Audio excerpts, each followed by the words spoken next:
Hey guys, welcome to the show. Today we're checking out Flux 2 by Black Forest Labs, and the version we're looking at is the Clean 4B parameter version because that one is Apache 2 license, which means it's commercial use allowed. Now, Black Forest Labs, they're one of the leaders in image generation, and they do have more advanced models, which you can actually also access, but non-commercially. But do check them out because they're going to be high quality and you can get a commercial license. I'm not sure what the payment structure is, so I'm just trying out the Apache version for that. And I do love this model for one reason: it is only 4 billion parameters. So look at the results you can get over here. It just looks fantastic. Just all these fantastical views.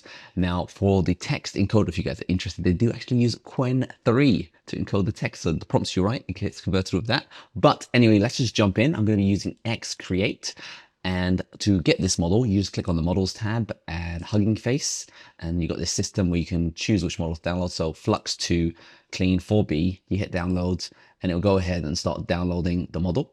Now I've already got it on my computer, so I'm just going to jump into the images tab and select Flux 2 from the drop down list. Now to load it into memory, it takes a few seconds and boom, it is done. Now with this image generation application, you choose which variation you want to make, and it's up to 18 quintillion variations that you can have of the image per prompt that you write. So for example, if I write a lion sitting on a camel, I click on variation 0 and I'm going to ask it to make 2 generations. I'll hit play.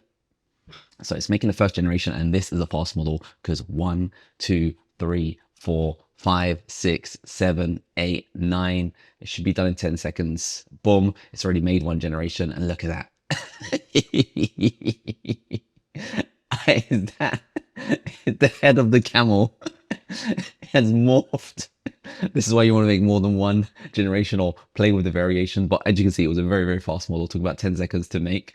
The lion has a human leg. It's hilarious. I love these models.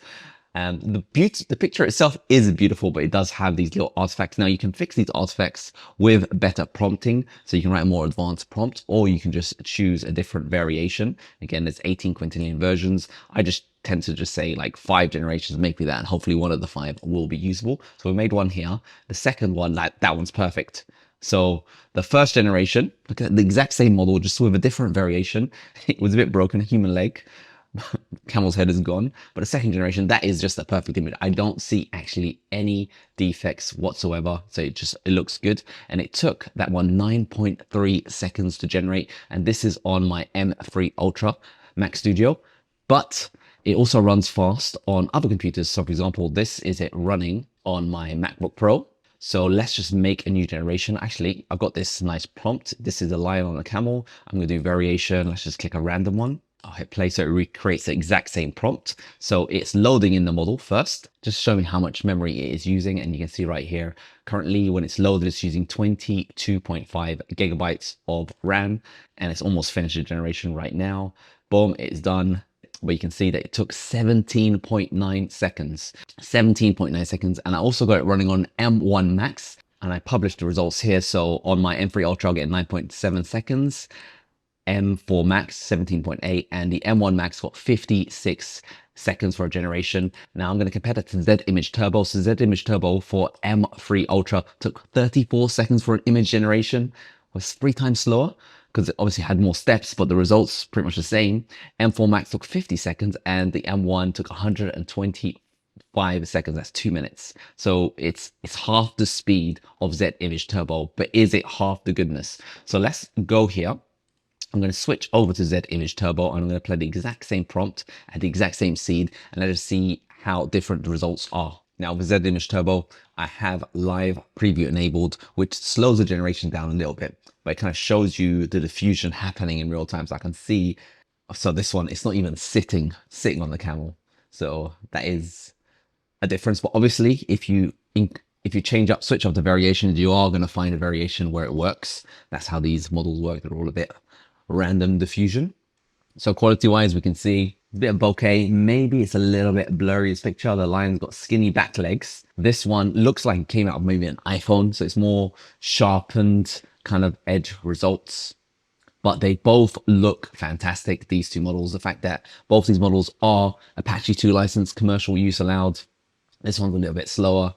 This one is faster, but 3 times the speed, but you still get excellent results there. That is amazing. Now, what I'm going to do is I'm going to see how they handle various different prompts. So for example, it's a lion on a camel, very, very succinct. Let's just see, can it handle a spaceship? Spaceship. And I'll run the exact same prompt in Z-image as well. Why not? There is a major error there. It's kind of got Earth started up around here and it scrolled up back inside itself. So this variation probably is a fail. This one looks good. This is a beautiful spaceship. This one looks good. It's a beautiful spaceship. Maybe South America. It's gone. It's not geographically accurate, but you can see when you do more than one. So if you would have used this model with just one prompt and one variation, you might think, okay, this is broken. It's not usable. But if you use it properly and just increase the number of generations, you are going to get some really good results. And on the flip side, this is Z-image that just got produced on my Mac. That looks gorgeous there. Okay, let's see how it is for making a poster for an iOS app. See how good it is at making posters. So we just made a little poster for an app called XCREATE. It's an iOS app and it's nice. Definitely looks beautiful. What about a children's book? I just love how fast this model is, 10 seconds. Now, obviously they do have bigger, better models and more professional results you're going to be getting, but it is going to run a bit slower. Probably you want to be utilizing their cloud infrastructures for that, or just having an M3 Ultra when you do unlock that. But look at that, that's gorgeous. They do say that the text is broken in this model, but yeah, that's a really beautiful result just made. If you got kids, kind of cool. You can make your own little personalized novels. And by the way, if you do have kids, this application has parental controls, so you can set up a parental pin and add in restricted keywords. By default, it's got a bunch in there, but you can all modify it yourself. So if you do want to let kids experiment, add in as much keywords in your languages and set up a pin so hopefully they can use it well. And finally, let's do one more prompt and let's just say a lifeguard running along the beach. Let's just see how it does. Human kind of like interactions. And I've got one generation here. I'm hoping it's going to be a good one. He's jumped up in the air. Something came out of his arm. It's kind of like, you know what? I'm going to have to increase the number of generations. We're going to make it 5. You know, 5 is less than a minute. You're going to get 5 different generations. Hopefully one of them won't be broken. That one looks good. Dude running along the beach. Just, yeah, I don't see maybe the shadow. The shadow has a little bit of breakage, so maybe you might have to do a bit of Photoshop thing. This is a lifeguard who wants to be a fisherman. Is that a fishing rod? This guy looks cool. He's got something in his arm. Generations look good, but you know, this is where the term slop comes in because there's lots of artifacts and broken bits.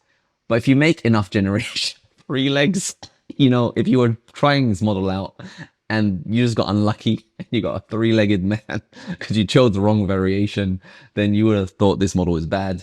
But if you do make a few generations, you're going to find one that is usable. So that's good. And the quality looks gorgeous. So let me know what you guys think of Flux 2. This is the free version, the 4 billion parameter version. I think it is great. And thank you for making this Apache 2 license so commercial use, everyone can use it. And I implore you, if you want more advanced generations from them, check out their non-commercial versions of the model. You can get a commercial license. You just have to request it directly from them and there'll be some sort of fee, but you get better quality results. Let me know what you guys think. Hope you found this video useful and enjoyed the show. A 3-legged lifeguard. All right, done.